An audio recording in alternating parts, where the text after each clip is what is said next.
Live from downtown Detroit, Local 4 News at 11 starts now.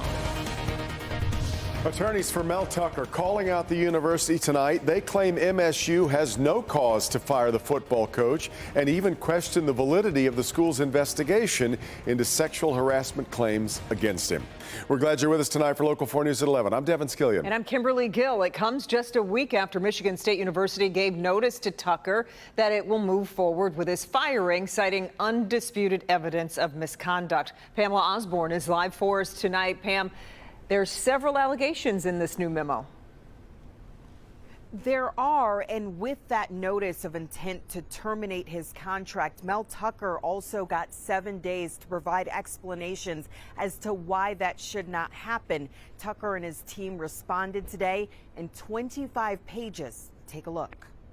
Attorneys for suspended football coach Mel Tucker taking aim at Michigan State University after receiving notice of their intent to fire the head coach. Tucker's team says the action would be unjust. They explain why in 5 points over 25 pages, but first take issue with the notice itself, saying the university adopted allegations made by Brenda Tracy without a meaningful review of the facts. Tracy, a rape survivor and advocate against sexual violence, says the professional relationship she had with the coach turned into something else when he touched himself and made sexual comments on a phone call. Attorneys for Tucker say he did not breach his contract, nor did he engage in unprofessional, unethical behavior, adding there was mutual flirting between the two, which included that instance of consensual phone sex. They go on to say Tucker fully cooperated, telling the truth in the investigation that followed.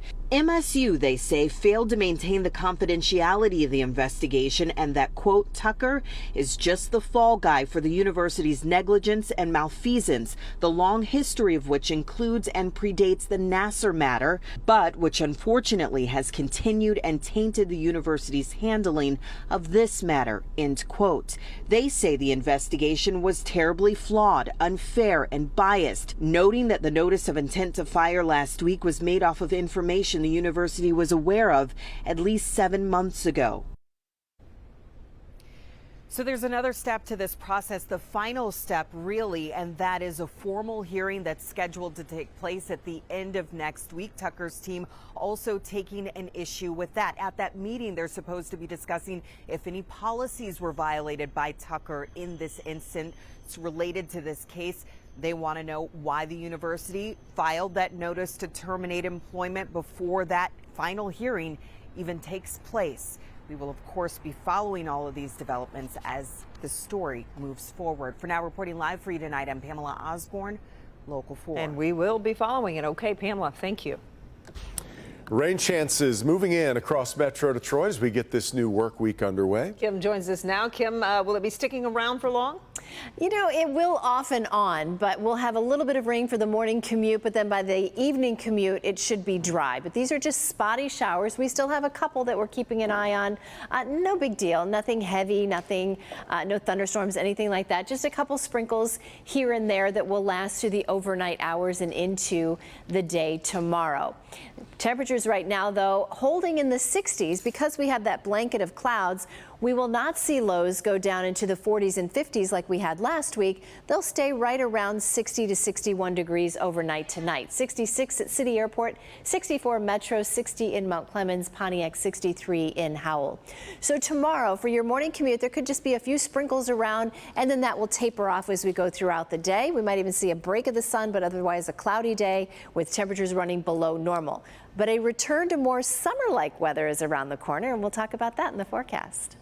Okay, Kim, thank you. The UAW strike continues, and so do the ripple effects. Nearly 19,000 UAW workers are on strike, and it's drawing the attention of the White House. Tomorrow, President Biden set to visit Michigan to talk to striking workers. Wednesday, his opponent, presumably in the upcoming election, former President Donald Trump, will be in town too. Victor Williams tonight with an update. Victor. Yeah, with the excitement surrounding the president coming to town, workers here are hoping that he brings change along with them.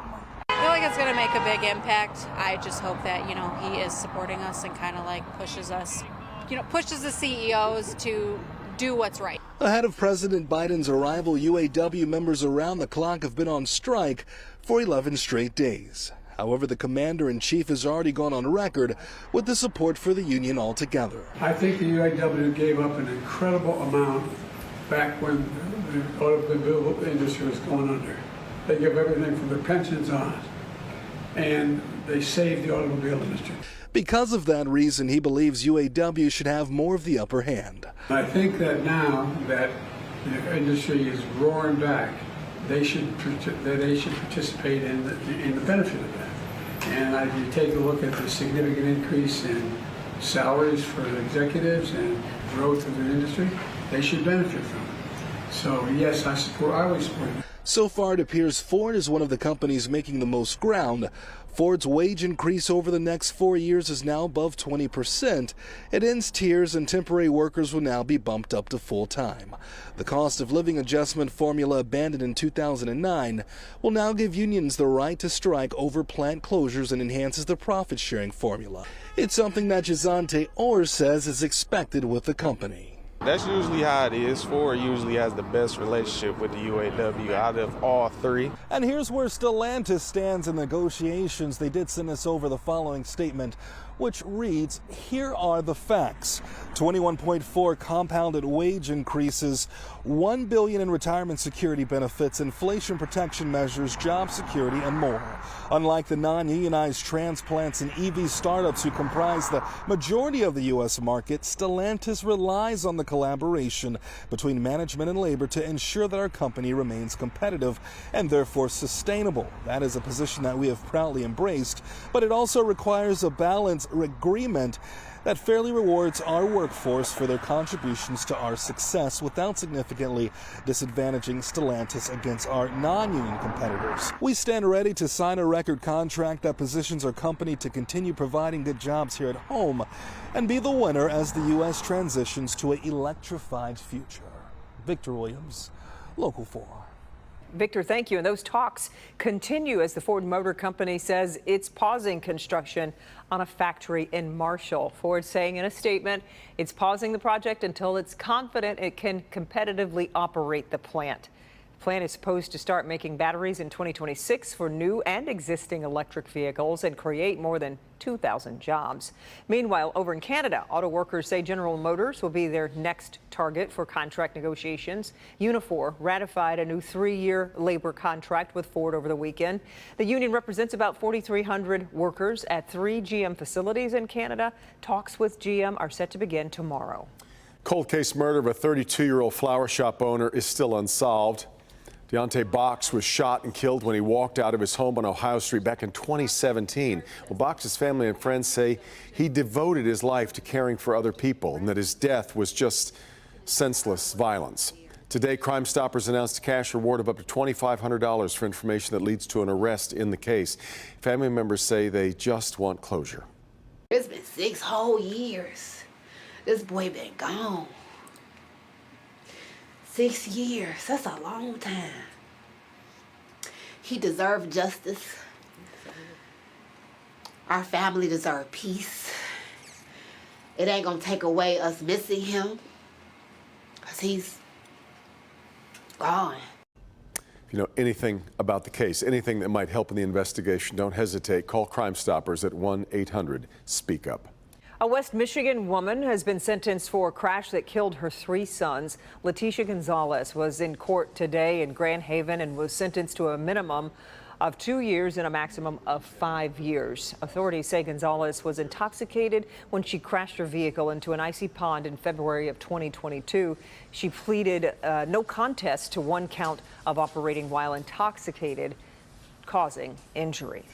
There's a break in the case of a murdered business owner in Dearborn. Police arrested a 3rd suspect wanted in connection to the deadly shooting of 29-year-old Hassan Salame. He was a popular florist in the area. Apparently, investigators nabbed the suspect trying to board a plane at Detroit Metro Airport. The other 2 people linked to this murder are already in custody after being arrested last week at a Detroit tire shop. New information in the investigation into the death of a Metro Detroit man who was serving time in a prison up north. Former prison employees will not face involuntary manslaughter charges in the death of 38-year-old Jonathan Lancaster. He died from dehydration while in an observation cell at Alger Correctional Facility. Instead of getting medical help, according to court testimony, Lancaster was instead strapped to a chair. During a preliminary exam today, the judge dropped the involuntary manslaughter charges for 6 MDOC employees. 2 corrections officers, though, still face misconduct in office charges.